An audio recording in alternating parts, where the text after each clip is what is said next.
प्रातस्मरामि हृदि संस्फुरदात्मतत्त्वम्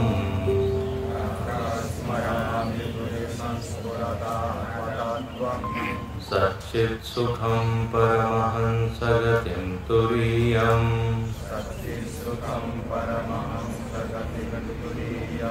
यस्वप्नजागरसुषुप्तमवेति नित्यम्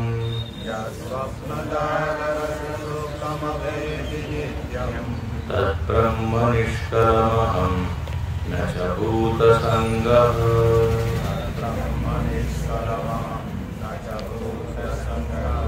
प्रातर्भजामि मनसा वचसा वगम्यम्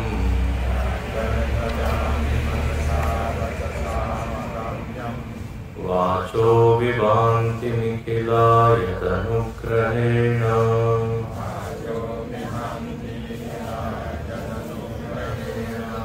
यन्नेति नेति वचने निगमावोचु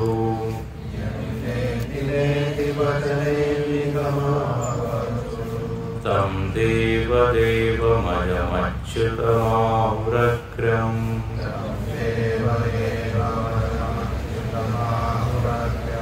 तं देवदेवमयमच्युतमाहुरग्रम्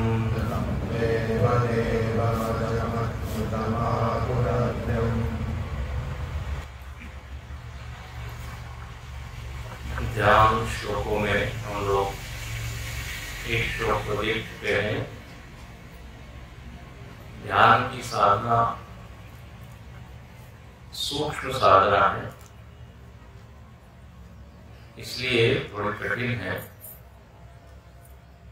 साधना दो प्रकार की बताई, एक बहिरंग साधना और एक अंतरंग साधना। साधन शास्त्र में दो प्रकार के साधन के लिए, बहिरंग और अंतरंग।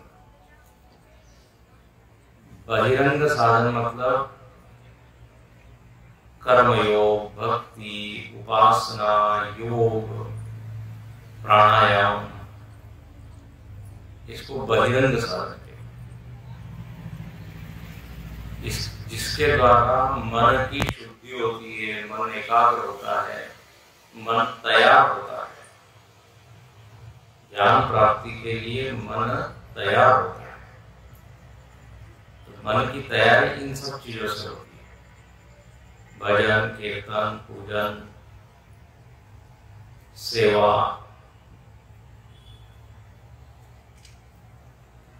चूंकि ये पहली साधना है, इसलिए इसको तो बहिरंग साधना, जिसमें हमारा पूरा शरीर इन्वॉल्व होता है। तो शरीर से हम सब करते हैं, मन से करते हैं। तो इससे जो सूक्ष्म साधना है उसको अंतरंग साधना, और अंतरंग साधना में तीन आ जाती है, श्रवण, मनन और ध्यान या निधिध्यासन। इसको अंतरंग क्यों कहते हैं? श्रवण कर रहे हैं तो अंतरंग क्यों? तो बोले क्योंकि जब आप उपनिषद सुनते हैं, गीता सुनते हैं, तो आपका ध्यान किधर जाता है? बाहर जाता है कि अंदर? अंदर जाता है।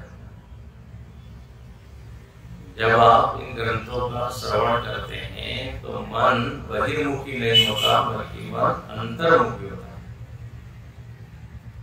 इसलिए श्रवण को भी क्या कहा? अंतरंग साधना। इसलिए जब आप श्रवण में आके बैठते हैं सत्संग में, तो बाहर की चीज हम भूल जाते हैं, मन अंतरंग की ओर यात्रा करता है, आत्मा की ओर। ऐसे ही जब आप मनन करते हो, एकांत में बैठ के आप चिंतन कर रहे हो, तब भी आपका मन किधर जाएगा? अंतरंग। इसलिए मनन को भी अंतरंग साधना। और जब ध्यान करने बैठते हैं तो ध्यान में तो सारी इंद्रियां बंद ही होती, तो बाहर जाने का सवाल ही नहीं। प्रयत्न हमारा क्या होता है कि हम अपनी आत्मा की ओर जाए, आत्मोन्मुखी। हाँ, मन का मुख किधर हो? आत्मा की। ये प्रयत्न होता है। हालांकि बार बार मन जाता बाहर है, लेकिन प्रयत्न क्या है? परमात्मा की ओर, आत्मा की ओर। तो ये 3 साधन है, श्रवण, मनन, निधिध्यासन। ध्यान का नंबर तीसरे क्रम पे, इसलिए पहले क्या करो? सुनो। कल भी आपको बता रहे थे, ज्ञान पूर्वक ध्यान होता है। पूर्वक मतलब पहले। अब हम कहें राम जी का ध्यान करो, लेकिन जिसको मालूम ही नहीं है राम जी कौन है, तो क्या ध्यान करेगा? तो पहले रामायण सुनो और फिर राम जी का ध्यान करो। भागवत सुनो, फिर कृष्ण का ध्यान करो। शिव पुराण सुनो, फिर शिव जी का ध्यान करो। तो ध्यान 2 प्रकार का हो गया, ज्ञान पूर्वक और एक अज्ञान पूर्वक। बिना जाने आप ध्यान के लिए बैठे, बिना जाने ध्यान में बैठेंगे तो कुछ समझ में आएगा नहीं। इसलिए जानना चाहिए जिसका ध्यान करना है, और जानने के लिए फिर क्या करो? पहले श्रवण, श्रवण के बाद मनन, मनन के बाद हो गया। अब ऐसा कहते हैं, जो आप श्रवण कर रहे हो, तो श्रवण किसका करें? तो बोले शास्त्र का श्रवण करें, जिसमें आत्मा का वर्णन। तो वेदों का, उपनिषदों का, भगवत गीता का, इन सब ग्रंथों को कहा है प्रमाण। प्रमाणों का श्रवण करें। ध्यान से सुनिए, प्रमाण पूर्वक श्रवण हो, मतलब मन माना कोई व्यक्ति अपनी बात बता रहा है, उसको प्रमाण नहीं कहते। प्रमाण कौन है? शास्त्र। शास्त्रीय बात सुने, जो शास्त्र में लिखा है वो समझने का प्रयत्न। तो श्रवण में प्रमाण हो, गुरु भी प्रमाण है। प्रमाण तो साधन, ज्ञान का साधन। तो शास्त्र हमको ज्ञान कराते हैं, फिर गुरु वही शास्त्र की बात ही बताते हैं, तो उसका श्रवण सुनना चाहिए। फिर मनन करो। मनन कैसे करें? तो तर्क पूर्वक मनन करो। तर्क मतलब युक्ति। क्या बोलेंगे? युक्ति। युक्ति पूर्वक मनन। ये ऐसा क्यों है? मैं शरीर क्यों नहीं हूं? मैं आत्मा क्यों हूं? मैं मन क्यों नहीं? आत्मा चेतन क्यों है? ऐसे विचार करना, तर्क करना, उसको कहते हैं युक्ति। तो अकेले बैठ के युक्ति पूर्वक मनन करना। तो श्रवण में प्रमाण की प्रधानता है। प्रमाण को महत्व देना है, शास्त्र को, गुरु को। मनन में तर्क को, युक्ति को। और फिर ध्यान में कहते हैं प्रयत्न पूर्वक ध्यान करो, प्रयास पूर्वक। मतलब ये कि ध्यान करना आसान नहीं होता, बहुत अपने को जोर लगाना होता है। बैठो, इसलिए गीता में भगवान कहते हैं योगो अनिर्विण्ण चेतसा, बिना थके, बिना उबे, थोड़ा प्रयत्न करके रोज बैठो। भले ही आलस आ रहा है फिर भी बैठो,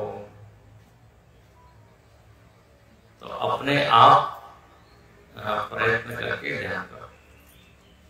तो 3 साधना हो गई, प्रमाण पूर्वक श्रवण, युक्ति पूर्वक मनन, प्रयत्न पूर्वक निधिध्यासन। अब यहाँ पे कहते हैं कि भाई आप ध्यान के लिए बैठे हो, तो ध्यान में किसका ध्यान करना है, किसकी ओर ध्यान देना है? तो है आत्मा की ओर। तो अब कहते हैं आत्मा किसको कहते हैं? आत्मा मतलब क्या? चेतन का ध्यान करो। चेतन मतलब क्या? चेतन किसी व्यक्ति का नाम हो सकता है, तो कोई बोलेगा चलो व्यक्ति का ध्यान करें। आत्मा के स्वरूप का ध्यान करो। तो यहाँ दूसरे श्लोक में बताया है कि आत्मा क्या है। तो प्रातर्भजामि मनसा वचसा गम्यम, वाचो विभांति निखिला यद अनुग्रहेण। बोले आत्म चैतन्य वो है, दूसरी लाइन देखिए, जिसके कारण वाणी जो है ना वो बोल रही है। ध्यान से सुनो, जिसके कारण वाणी में बोलने की सामर्थ्य आई, बोले वो है आत्मा। यह वाचो विभांति, वाणी के द्वारा सब चीज हम प्रकाशित कर रहे हैं, शब्द के द्वारा हम सब चीजों को बता रहे हैं, लेकिन शब्द किसके कारण बोल रहे हैं? तो बोले आत्मा के। जैसे इस लाइट के कारण मैं पढ़ रहा हूं, ठीक है, लाइट के कारण अक्षर दिख रहे हैं, लेकिन वो लाइट किसके कारण है? बल्ब के कारण। बल्ब किसके कारण है? तो बोले बिजली के कारण। यदि बिजली न हो तो वो बल्ब में कुछ भी प्रकाश नहीं होगा। यह बहुत अच्छा शब्द डाला है, अनुग्रह। यह अनुग्रह चेतन की कृपा से, चेतन के अनुग्रह से, चेतन की कृपा से ये वाणी क्या हो रही, बोल रही है। चेतन यदि अपनी कृपा को खींच ले तो आदमी बोल नहीं सकता, आदमी देख नहीं सकता, आदमी सुन नहीं सकता। जैसे यदि बिजली की कृपा न हो इस बल्ब पर, तो बल्ब के कांच का बस टुकड़ा होगा। बिजली की कृपा माइक पर न हो, माइक पर, तो माइक पर तो एक लोहे का टुकड़ा मरा हुआ, कुछ उसमें काम। तो बिजली की कृपा है कि ये पंखा है, ट्यूबलाइट है, हीटर है, गीजर है, ये सब काम कर रहे हैं। जब बिजली चली जाती है तब क्या होता है? सब जस का कुछ है। बार बार हम पूछते कब आएगी बिजली, कब आएगी, लाइट कब आएगी। तो जैसे बिजली की कृपा से सारे उपकरण काम करते हैं, यद अनुग्रहेण, अनुग्रह कृपा, ऐसे ही आत्मचेतन की कृपा से वाणी बोलती है, और यह वाणी से सारी इंद्रियों को लेती है। कितनी इंद्रियां हैं प्रकाश? बोलिए जरा। 25 है कि 30 है? 5 कर्मेंद्रियां और 5 ज्ञानेंद्रियां। ऐसे सुनना चाहिए, पढ़ना चाहिए। तो 5 ज्ञानेंद्रियां हैं, श्रोत्र, चक्षु, रसना, घ्राण और स्पर्श। संस्कृत में शब्द। तो आंख से रूप का प्रकाशन हो रहा है, कान से शब्दों का प्रकाशन हो रहा है। सुगंध है कि दुर्गंध छू के नहीं बता सकते, आपको नाक ले जाना पड़ेगा।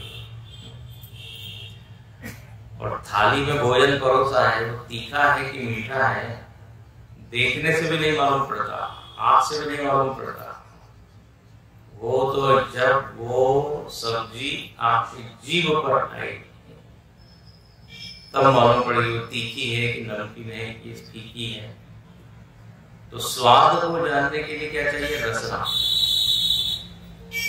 देखो भगवान ने बहुत बढ़िया सिस्टम बनाया है, एक एक इंद्रियों को एक एक काम दिया है, आपको बस इसी को जानना है। कान को केवल सुनना है, कान देख नहीं सकता, और आंख जो है वो सुन नहीं सकती। कितनी भी हम थक जाए लेकिन देखना हो तो आपको ही खोलना पड़ेगा, कितने भी हम थके हो। और सुनना हो तो कान को ही खोलना पड़ेगा। एक बार कान ने कहा मैं प्रवचन सुन सुन के थक गया। अरे आप 2 दिन तुम सुनो। आंख बोलेगी ये सामर्थ्य मेरे पास नहीं, सुनना तो तुम। लोग आंख खोल के बैठते हैं लेकिन कान बंद करके बैठते हैं। वक्ता को लग रहा है कि सुन रहा है, वो बिल्कुल सुन नहीं रहा है। श्रवणेंद्रिय उसकी काम नहीं करती। तो ये इंद्रियां जो है, इन इंद्रियों को कहते हैं प्रमाण, प्रत्यक्ष प्रमाण। इंद्रियों को क्या शब्द है? प्रत्यक्ष प्रमाण। मतलब ये जितने प्रत्यक्ष चीजें हैं, शब्द, स्पर्श, रूप, रस, गंध, इनको इंद्रियां जान रही है। अच्छा, इंद्रियों को शक्ति कहां से जानने की? तो यदनुग्रहेण, आत्मा के कारण। केनोपनिषद का भी आपको याद होगा, केनोपनिषद पढ़ाई थी, उसमें पहला ही प्रश्न वो शिष्य पूछता है, केनेषितं पतति प्रेषितं मनः, केन प्राणः प्रयुक्तः, केनेषितां वाचमिमां वदन्ति, चक्षुश्रोत्रं कौ देवो युनक्ति। वहां शिष्य प्रश्न करता है, केन किसके द्वारा? किसके द्वारा हम देख रहे हैं, किसके द्वारा सुन रहे हैं, किसके द्वारा स्वाद का ग्रहण कर रहे हैं? तब फिर आचार्य ने उत्तर दिया, बोले आत्मा चैतन्य है, ये स्वतः अपने आप में इंद्रियां काम नहीं करती। जैसे आपने बल्ब लगा दिया, पंखा लगा दिया, सब कुछ लगा दिया, अरे कुछ हो नहीं रहा है। जब तक आप कनेक्शन नहीं करोगे तार का, कुछ नहीं होगा। अपने घर में पानी आता है, क्यों आता है पानी? क्योंकि ये बहुत बड़े टैंक से पाइप का क्या है, कनेक्शन। एक बार एक गांव में बहुत पानी की कमी थी, तो वहां पे लोगों ने सोचा हम कुआं खोदेंगे। कुआं सब लोगों ने खोदा, और क्या सोचा कि उसमें हम मोटर लगाएंगे, मोटर से पानी ऊपर ले जाएंगे और एक बहुत बड़ी टंकी में पानी को स्टोर करेंगे, और फिर वहां से सब लोगों के घर में सप्लाई। छोटा सा गाँव था, सब लोगों ने बहुत मेहनत की, कुआं खोदा, पानी निकला, मोटर भी लगा दी, बहुत बड़ी टंकी बनाई, उसमें पानी इकट्ठा किया।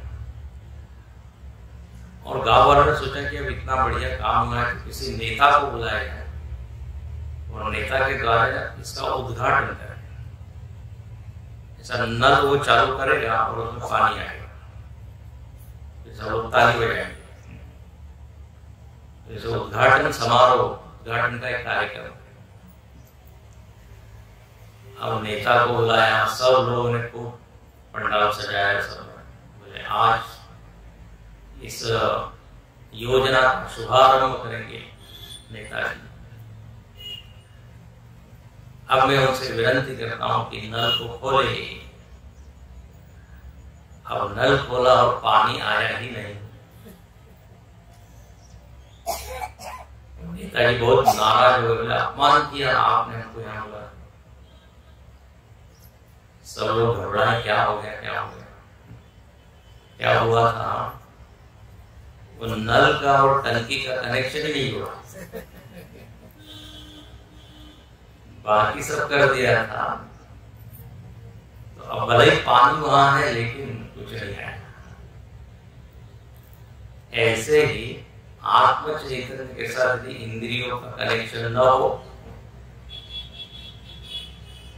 तो आंख खोले खुली है, कुछ देख नहीं पाए। इसलिए 5 ज्ञानेंद्रियां, 5 कर्मेंद्रियां, ये सब के सब काम कर रही है आत्मा की कृपा से। अच्छा, एक बार इंद्रियों में चेतना आ गई कि फिर सब चीज हमको ज्ञात होती है। कौन क्या बोल रहा है, कौन क्या सुन रहा है, कौन क्या देख रहा है, सब पूरा जगत का ज्ञान हो जाता है। 5 इंद्रियां जब काम करती। वाणी का क्या काम है? वाणी शब्द लिखा है, वाचो विभांति निखिला, निखिल और सब। वाणी के द्वारा सबका वर्णन हम करते हैं। देखो जो शब्द है बड़े काम के, ये शब्दों से क्या क्या वर्णन हम कर लेते हैं, और शब्दों से ज्ञान होता है कि नहीं।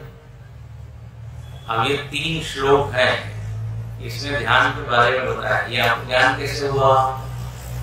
तो आप यहाँ आए, मेरे शब्दों को आप सुन रहे हैं।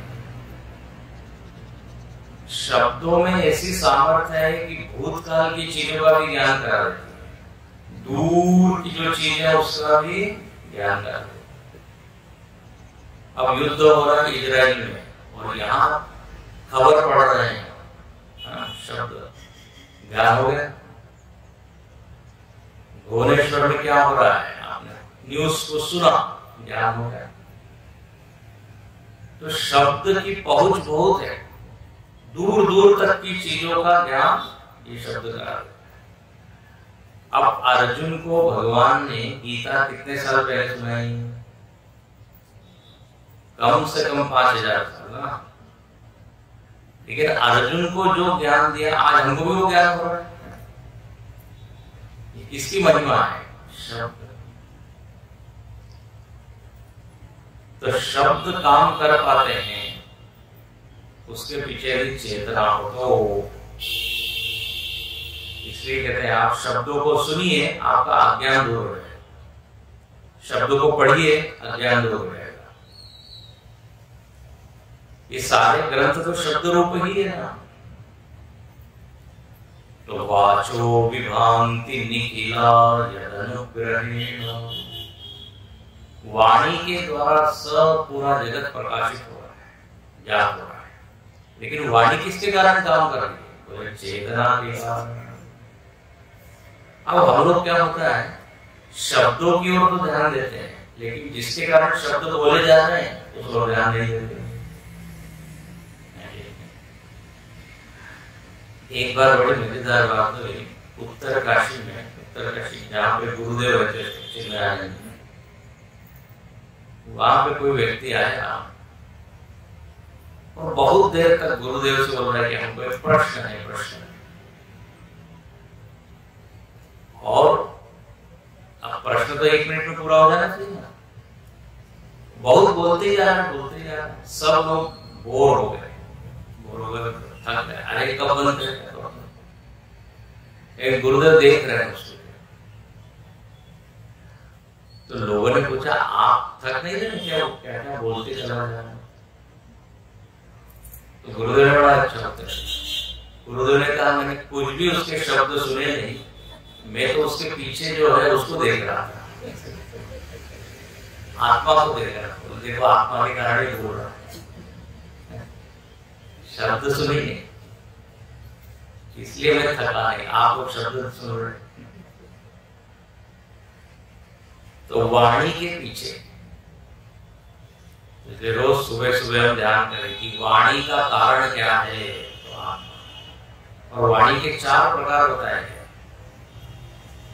परा, पश्यन्ति, मध्यमा और वैखरी। ये वाणी के 4 रूप है। वाणी जब बिल्कुल आत्मा में अव्यक्त होती है, आत्मा से एक रूप होते हैं जो ये सारे शब्द, उसको कहते परावाणी। फिर थोड़ी सी वाणी मन के स्तर पे प्रकट होती है, उसको कहते पश्यन्ति। अब देखो जब मैं बोल रहा हूं तो बोलने के पहले सारे विचार मेरे मन में आ रहे हैं ना। तो शब्द कहाँ आ गए? मन में, उसको कहते पश्यन्ति। और फिर जब हम व्यक्त करते हैं शब्दों को थोड़े थोड़े धीरे धीरे, उसको मध्यमा वाणी। जब आप आपस में धीरे धीरे बात करते हैं चुगली करते हैं, वो मध्यमा वाणी होती है। दूसरों को सुनाई नहीं देता, जो पास में कोई उसको सुनाई देता। हिंदी में उसको खुसुर खुसुर कर मध्यमा वाणी। और जिस वाणी में अभी हम बोल रहे हैं ये क्या होगी? वैखरी वाणी, सबको सुनाई देती। जैसे आप जप कर रहे हैं तो होठ हिला रहे हैं, ओम नमः शिवाय, ओम नमः शिवाय, ये मध्यमा वाणी। और ओम नमः शिवाय ये क्या होगा? वैखरी वाणी। तो वैखरी के पहले मध्यमा, मध्यमा के पहले पश्यन्ति, पश्यन्ति से सूक्ष्म परावाणी। तो ये चारों वाणी का जो मूल है वो आत्मा है। तो हम मौन रह के इस आत्मा का ऐसा है वाचो विभान। अच्छा, फिर ऊपर की पंक्ति में क्या कहा? प्रातर भजाम। भजाम मतलब अनुसंधान, जुड़ना। मैं अपने आप से जुड़ रहा हूं। सुबह सुबह में और किसी से नहीं जुड़ रहा हूं, न टीवी से, न मोबाइल से, न कंप्यूटर से, अपने आप से। अनुसंधान होता है ना, जैसे होता है शर संधान, धनुष्य के ऊपर जब बाण रखते हैं, बाण तीर, तो वह होता है शर संधान, धनुष और बाण जुड़ गए। ऐसे ही मेरा मन आत्मा से जुड़ रहा है। सुबह भजामी, प्रातः भजाम, मतलब मैं अपने को ध्यान दे रहा हूं। ये अच्छा, मैं कैसा हूं? मनसा वचसा अवगम्यम। अवगम का मतलब है जानना, और अनवगम मतलब नहीं जानना। तो अर्थ क्या हुआ कि मन और इंद्रियों से, या वचसा का अर्थ सारी इंद्रियां, सभी समझते हैं, मन और वाणी से आत्मा का ज्ञान नहीं होगा। मन वहां तक नहीं पहुंच सकता, इंद्रिय आत्मा तक नहीं पहुंच सकती। और बोले क्यों नहीं पहुंच सकती? अब जब इंद्रियों से सारी दुनिया को हम जान सकते हैं, आत्मा को क्यों नहीं जान सकते? मन से हम सब चीज समझ रहे हैं, बुद्धि से, मन से, तो आत्मा को क्यों नहीं? अनवगम्यम, उससे नहीं जान सकते। उसका कारण ये है कि इंद्रिय और मन बुद्धि के पीछे है कौन? आत्मा। इंद्रिय मन बुद्धि से भी सूक्ष्म है। तो नियम क्या है? जो स्थूल चीज होती है वो सूक्ष्म को नहीं जानती। हाँ, इंद्रियों से आप स्थूल जगत को जान सकते हैं, मन से भी जान सकते हैं, लेकिन जो इंद्रिय और मन के पीछे बैठा हुआ है उसको से जानोगे, जो सामने है वो जान सकते हैं।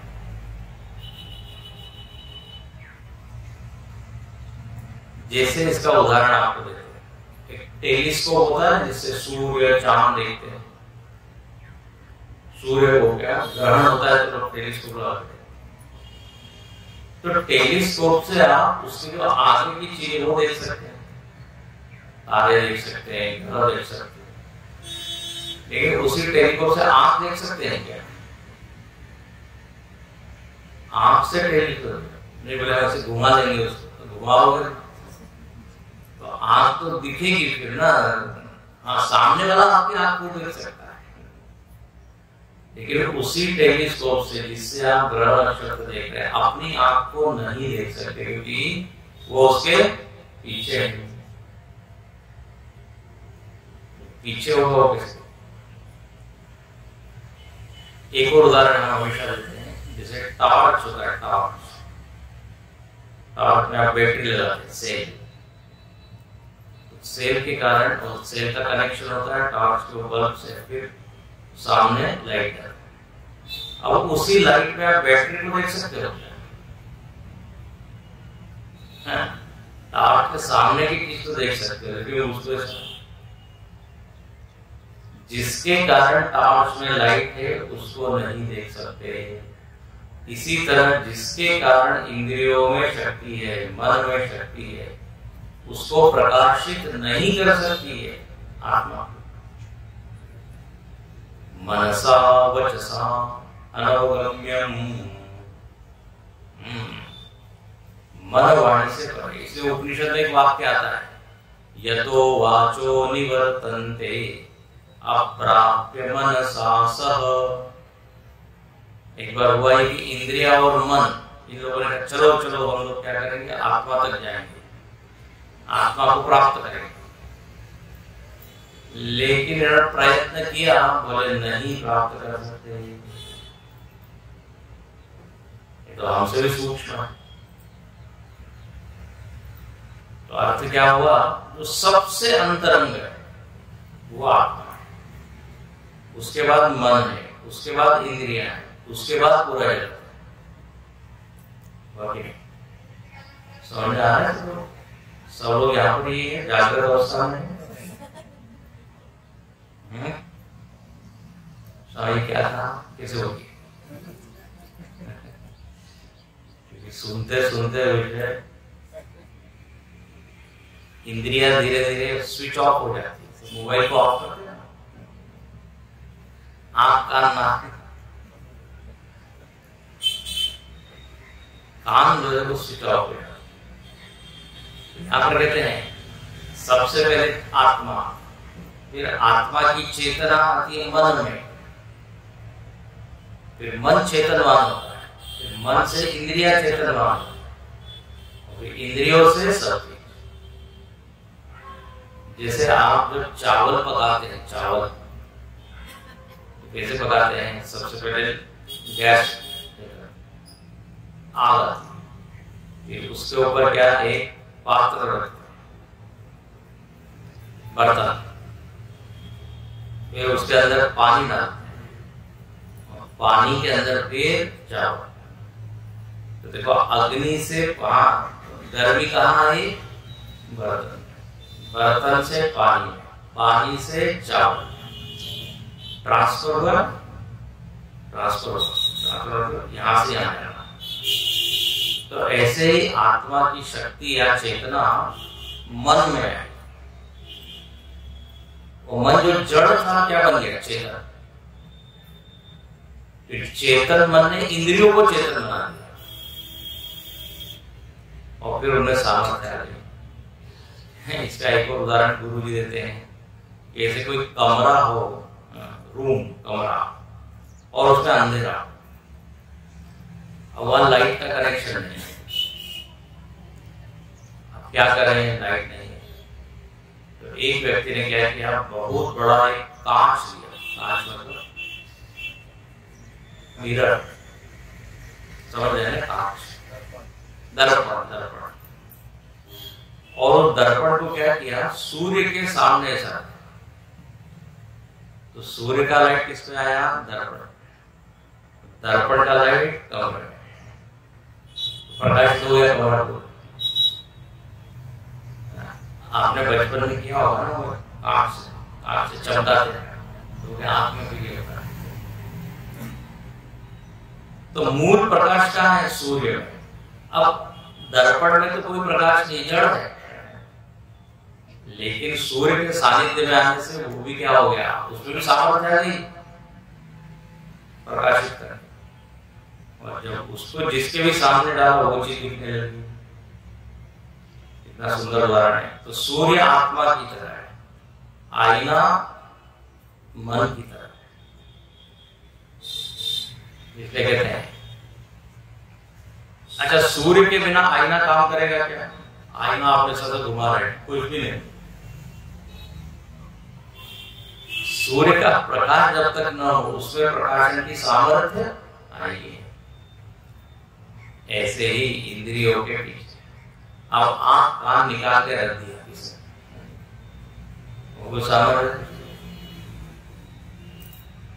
कई बार आप हॉस्पिटल वगैरह में जाए तो पूरे शरीर के अंगों के ऐसे होते हैं ना बनाए प्लास्टिक के, वो अपने भीतर का ऐसा कंकाल भी होता है, हड्डी होती है, देख के डर लगता है। तो उसमें आंख भी कान भी सब लगा हुआ है, लेकिन कुछ भी देख नहीं, सुन नहीं। तो स्टैचू भी तो होते हैं, स्टैचू लगे हो दिखने के लिए तो सब कुछ है, लेकिन एक चीज उसमें नहीं है, वो है आत्मा। प्रातर्भजामि मनसा वचसा गम्यम, मन बुद्धि इंद्रिय, ये सारी उपाधियां हैं। इसको क्या बोलते हैं? उपाधि। ये सारी उपाधि जड़ है, जड़ के द्वारा चेतन का ज्ञान नहीं होता, चेतन के द्वारा जड़ का ज्ञान।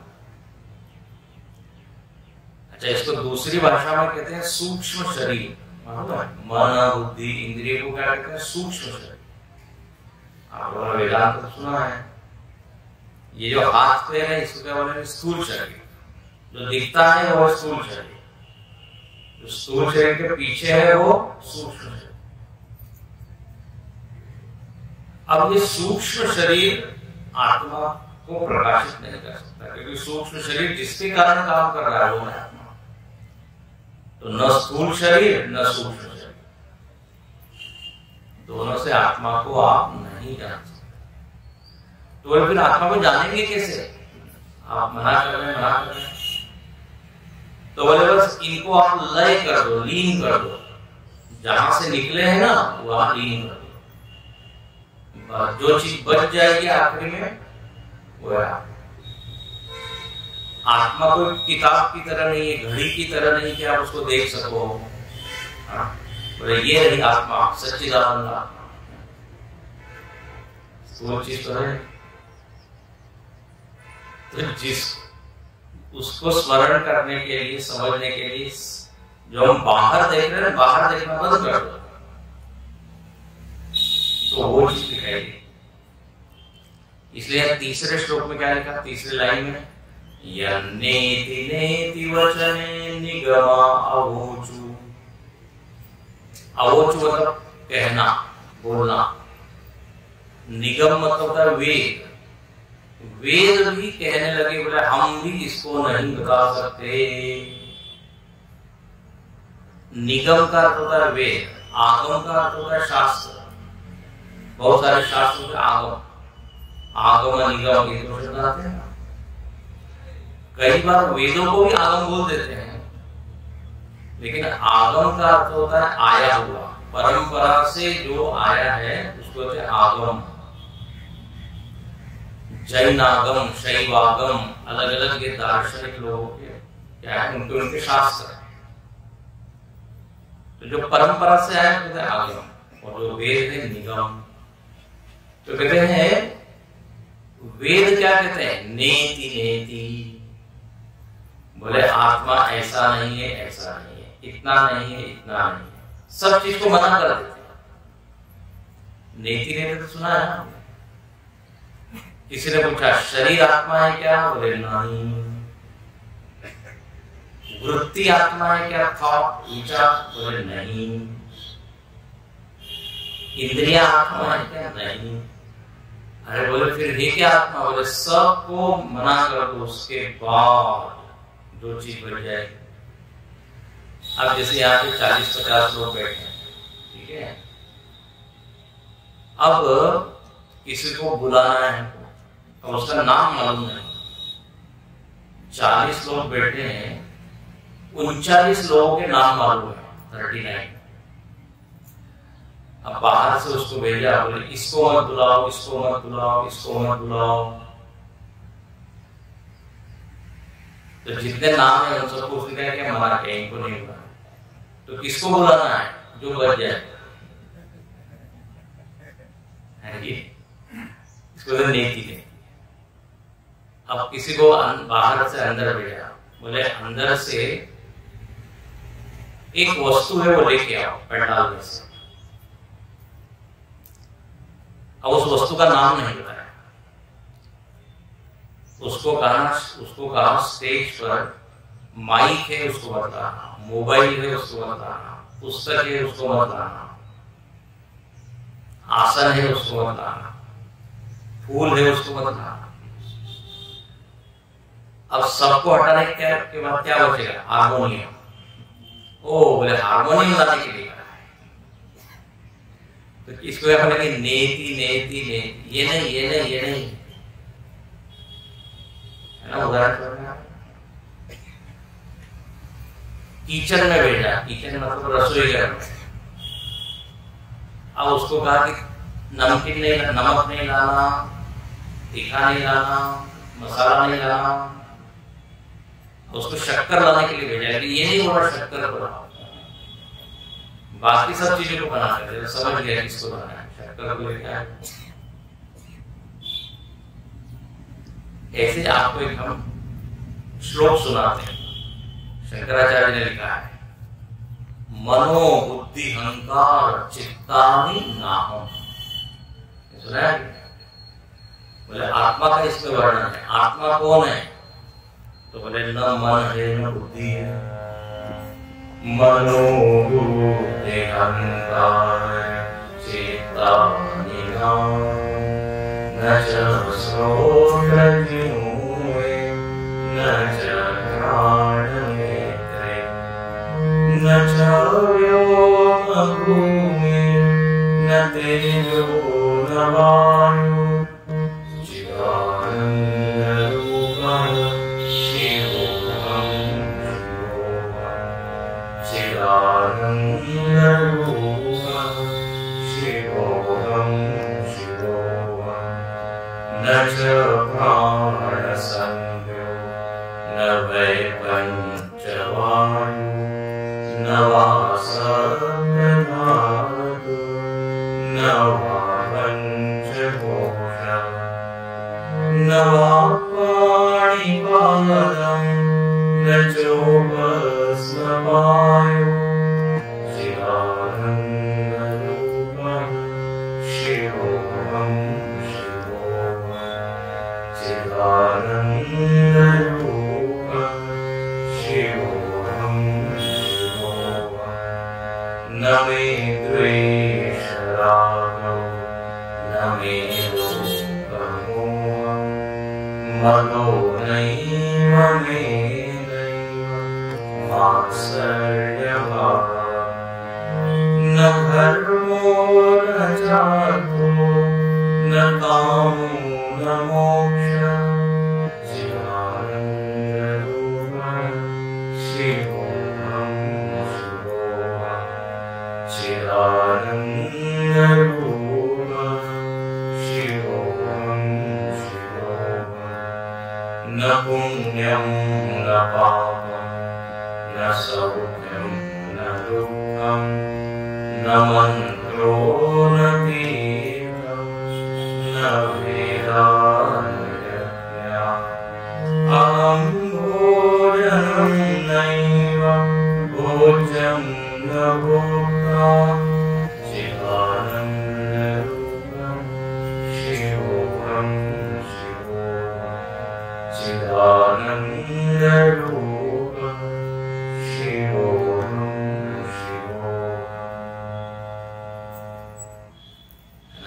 इसमें सबको माना गया है। न च व्योम भूमि, न मैं आकाश हूँ, न मैं पृथ्वी हूँ, न मैं जल हूँ, मतलब स्थूल शरीर में नहीं। फिर न मैं प्राण हूँ, मैं प्राण नहीं हूँ। आत्मा और प्राण दोनों में अंदर फर्क है। प्राण कितने प्रकार के हैं? 5। प्राण, अपान, व्यान, उदान, समान। ये 5 प्राण में नहीं हो।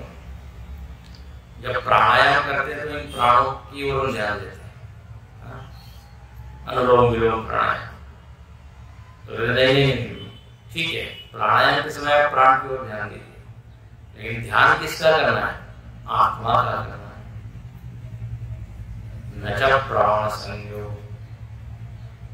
फिर न मे द्वेष रागो, राग द्वेष, लोभ मोह मत्सर मद, ये सब मन के धर्म है, मन के गुण है। आत्मा थोड़ी कामी क्रोधी होता है।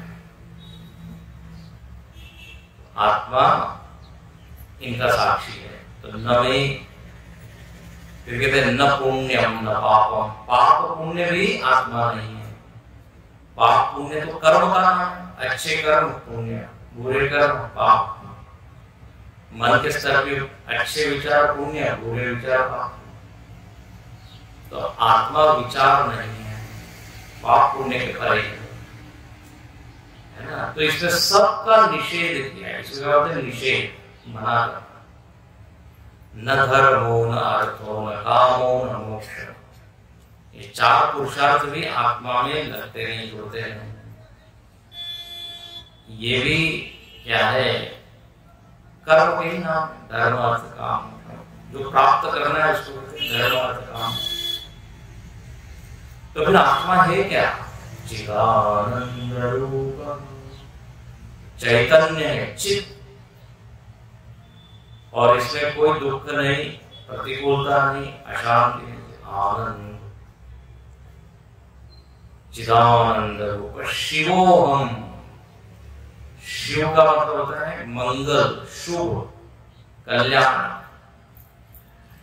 देखो, जब तक ये आत्म चेतन है ना, तब तक ये शरीर अच्छा लग रहा है। आत्मा जाने के बाद जल्दी करो, जल्दी करो, डर लग रहा है। ये शिव को निकाल दे तो शव हो जाता है। शव बोलते हैं मृत शव। तो शव को शिव बनाने वाला कौन है? आत्मा। तो शिवोहम। मजेदार बात है, हम लोग शरीर को तो खूब सजाते हैं, लेकिन जिसके कारण शरीर सुंदर है उसकी ओर ध्यान ही नहीं देते। अब मुझको ये बताइए, शरीर सुंदर है कि आत्मा सुंदर है? दोनों सुंदर है। अरे आत्मा यदि न हो तो कितना भी आप ब्यूटी पार्लर में जाए, सुंदर कुछ नहीं है।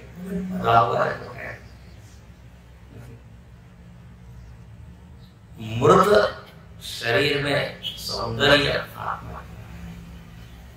यावत पवनो निवसति देहे, जब तक ये श्वास प्रश्वास चल रहा है बड़ा अच्छा लग रहा है। इसलिए शिवोहम शिवोहम। अब देखो, आप लोगों ने दो चीज सुनी होगी। आत्मा का जो वर्णन होता है तो दो लक्षण बताए जाते हैं। एक को कहते हैं तटस्थ लक्षण, दूसरे को कहते हैं स्वरूप लक्षण। प्रेम में नहीं नहीं नहीं, ये क्या हो गया? तटस्थ लक्षण। जैसे आपको किसी का एड्रेस बताया जाता है, एड्रेस, पता, पता, तो बोले वो घर है। कौन सा घर? बोले जो लाल नहीं, पीला नहीं, हरा नहीं। हाँ, उस पेड़ के पास में जो है वो घर है। पेड़ के सहारे क्या किया? उस घर का पता होता है।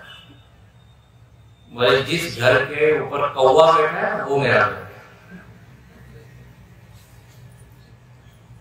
तो अपना ध्यान किधर जाएगा? कौवे की ओर। वो फिर जाएगा घर की ओर। इसको कहते हैं शाखा चंद्र न्याय। जैसे चंद्रमा को दिखाना है, उसको चंद्रमा दिख नहीं रहा है, उसको दिख रहा है पेड़, वृक्ष। तो वृक्ष की शाखा देख रहे हो? बोले हाँ। बस वो शाखा से 2 फीट ऊपर वो है चंद्र। तो पेड़ के सहारे कहाँ गया चंद्र? इसको तटस्थ। और सीधे चंद्रमा के वर्णन किया। चंद्रमा वो है जो सफेद है, गोल है।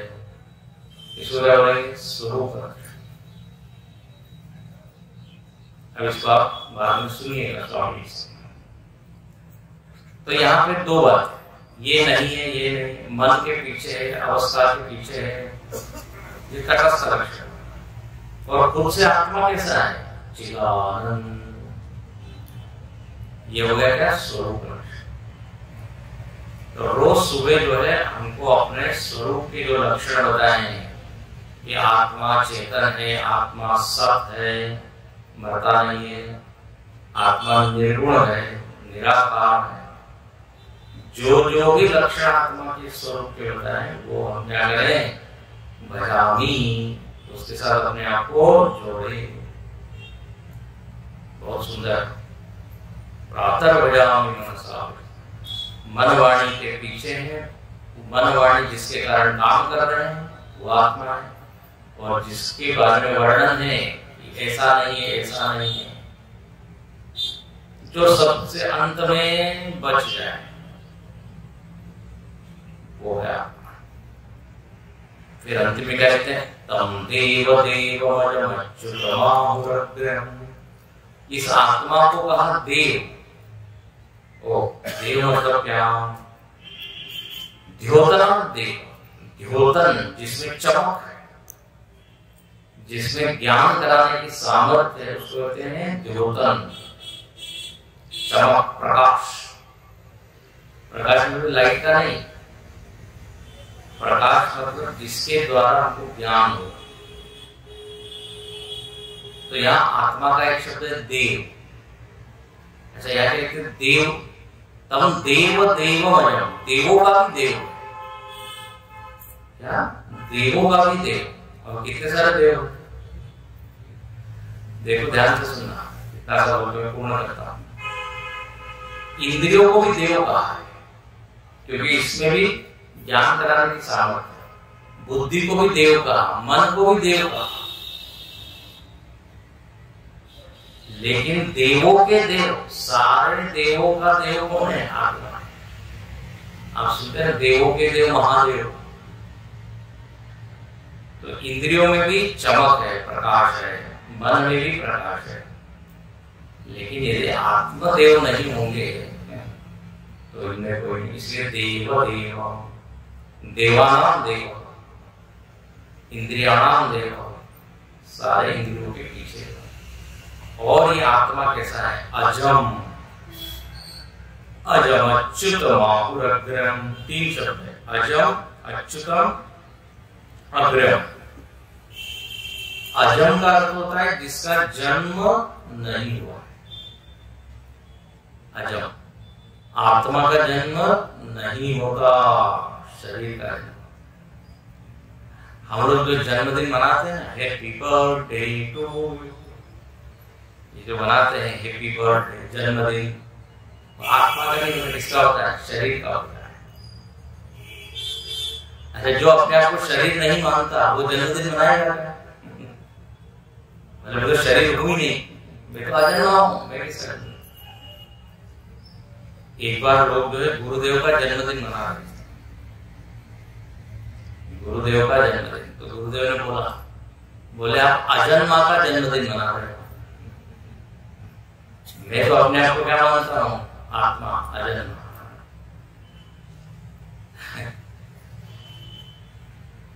आत्मा कहां से पैदा होगा? अब देखो इसके ऊपर खूब विचार है। आत्मा भी यदि कहीं से पैदा होगा तो आत्मा मरने वाला हो जाएगा, क्योंकि जिसका जन्म होता है वो मरता है। इसलिए गीता में भगवान कहते हैं न जायते म्रियते वा कदाचित् नायं भूत्वा भविता वा न भूयः अजो नित्यः शाश्वतोऽयं पुराणः न हन्यते हन्यमाने शरीरे। शरीर के हन्य, नाश होने पर वो अविनाशी रहता है। जैसे बल्ब फ्यूज हो जाता है, बल्ब फ्यूज होने से बिजली फ्यूज होती है, दूसरा बल्ब। चेतना है वो मरती नहीं है, नया शरीर आ जाए तो उसमें वो भी। तो इस तरह अपने अजन्मा रूप कर दिया। अच्छा, अब अजन्मा है मतलब मरने वाला भी नहीं है, जो पैदा नहीं है उसका मरण भी नहीं, मृत्यु भी नहीं। तो देखो कितनी बढ़िया बात है, सुबह सुबह देखिए कितनी अच्छी बात आपको सुना है कि मैं मरता नहीं। अरे तो बहुत डर लग रहा है, वेदांत पढ़ने से डर हट जाएगा। आप मरते नहीं, शरीर मरता है। आपको एक बार सुना है, आज तक किसी को भी मरने का अनुभव नहीं है। क्या बात करते, इतने लोग मरते हैं, लिखते हैं। जो मर रहा है उससे पूछिए कि तुम मर रहे हो क्या? देखो इसे ध्यान से, हाँ मैं मर गया हूं। अरे तो भागो, मरा हुआ बोल रहा है। कोई भी ऐसा बोल नहीं सकता मैं मर गया। ये बोल सकते मैं मर रहा हूं, मरूंगा मरूंगा, ऐसी कल्पना कर सकता है। तो अजन्मा है इसलिए अमर। कितनी अच्छी बात है। इसलिए अभयम वै जनकोसी, याज्ञवल्क्य ऋषि जनक को आत्मा का ज्ञान देते हैं और आत्मा को जनक जी को कहते हैं अब तुम अभय हो गए, निर्भय, अब तुमको कोई भी डर नहीं। स्वामी जी बोलना तो बड़ा आसान है।